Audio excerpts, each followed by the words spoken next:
कृष्णा। राधे राधे दोस्तों। वीरवार के दिन व्रत करना, कथा सुनना बहुत ही जरूरी होता है।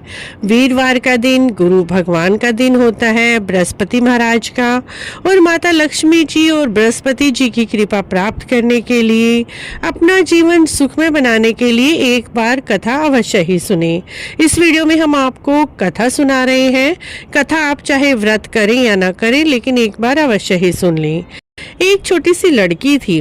वह गुरुवार के दिन पाठशाला जाती तो मुट्ठी में जौ भर कर ले जाती और पाठशाला के मार्ग पर उन जौ को बिखेरती जाती।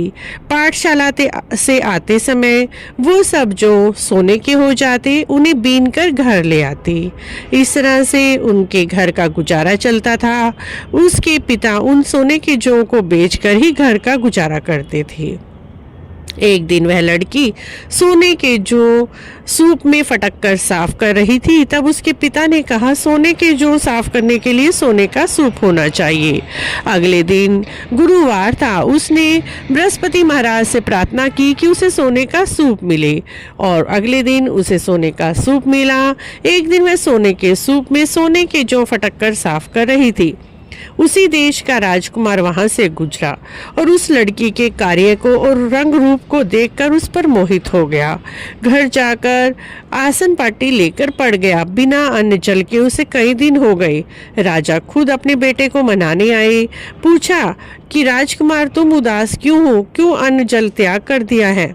तब लड़के ने कहा, मैं तो उसी लड़की से विवाह करूंगा जो सोने के सूप में सोने के जौ साफ कर रही थी। राजा ने कहा, तुम उस घर का पता बता दो, अवश्य ही हम तुम्हारा विवाह उससे करा देंगे। राजा उस लड़की के पिता के पास गए और उनकी लड़की का हाथ मांगा। ब्राह्मण देवता ने बड़े खुश होकर राजकुमार से अपनी लड़की की शादी कर दी।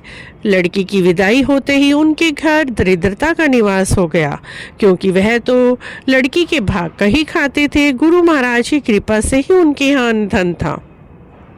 काफी दुखी होकर पिता अपनी पुत्री के घर गए और अपनी दयनीय दशा बताई।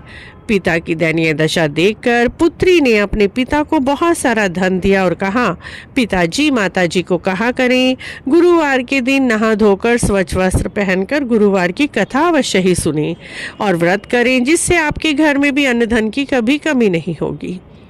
पिता पुत्री द्वारा कही बातें अपनी पत्नी को बताने लगा, लेकिन पत्नी की बुद्धि में कुछ ना आए। उसने तो सुबह उठकर खाना खा लिया, ना कोई कथा करी, ना ही पाठ पूजा की। अब फिर से थोड़े दिनों में उनके घर धन खत्म हो गया। दोबारा पिता पुत्री के पास गए। तब पुत्री ने कहा, पिताजी आप मेरी माताजी को यहीं ले आए और मैं अपनी माँ को खुद ही समझा दूंगी। तब पिता उसकी माँ को लेकर पुत्री के घर गए। पुत्री अपनी माता को समझाने लगी, लेकिन माता की समझ में कुछ ना आया। एक दिन पुत्री को बड़ा ही गुस्सा आया और रात को उसे कोठरी में बंद कर दिया।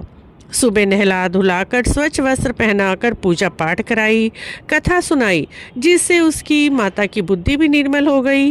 वह भी हर बृहस्पतिवार को कथा करने लगी, पूजा पाठ करने लगी। उनके घर भी अन्न धन पुत्र की प्राप्ति हुई। जो भी इस कथा को पढ़ते हैं, सुनते हैं, हुंकारा भरते हैं, उनके घर कभी भी दरिद्रता का निवास नहीं होता। उनके घर अन्न धन की कभी कमी नहीं होती। मित्रों, इस कथा को आप हर गुरुवार को अवश्य ही सुने। कथा अच्छी लगी है तो चैनल को सब्सक्राइब करें, लाइक करें, वीडियो को शेयर भी करें। कमेंट बॉक्स में जय बृहस्पति महाराज अवश्य लिखें।